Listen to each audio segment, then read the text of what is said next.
اعوذ بالله من الشیطان الرجیم بسم الله الرحمن الرحیم. درنو او قدرمنو دوستانو، السلام علیکم ورحمت الله وبرکاتو. اهلا وسهلا ومرحبا بكم. دوستانو، نن څلورم تمرین پیلو. بسم الله الرحمن الرحیم. التدریب الرابع، څلورم تمرین.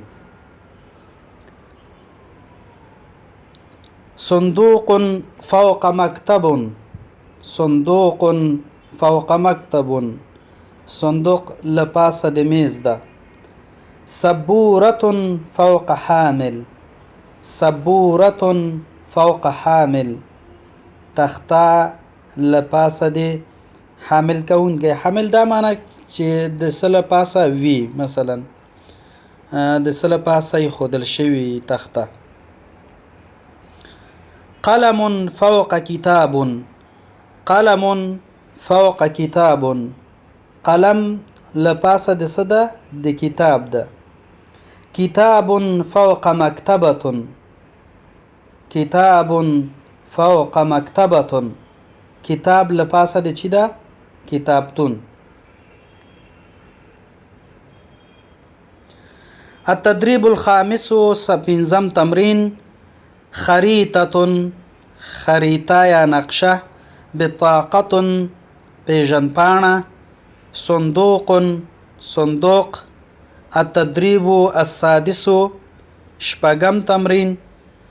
قلم، د قاف استعمال ده. قلم چې سر کې څنګه راځي. مقعد، میز چوکۍ چې په وسط کې څنګه راځي قاف. صندوق، او په آخر کې قاف څنګه راځي. صندوق. درې حالتونه تاسو ته ویلي وو چې په سر د جمله کې څنګه راځي، په منځ د جمله کې څنګه راځي، او همدارنګه په آخر د جمله کې څنګه راځي. التدریب السابع، اووم تمرین. مکتب و مکتبة، میز او مکتبه. کتاب و مکتب، کتاب او مکتب. مکتب و مکتبة، میز او مکتبه. مکتبة و کرسی، کتابتون او چوکۍ. حقیبة فوق مکتب.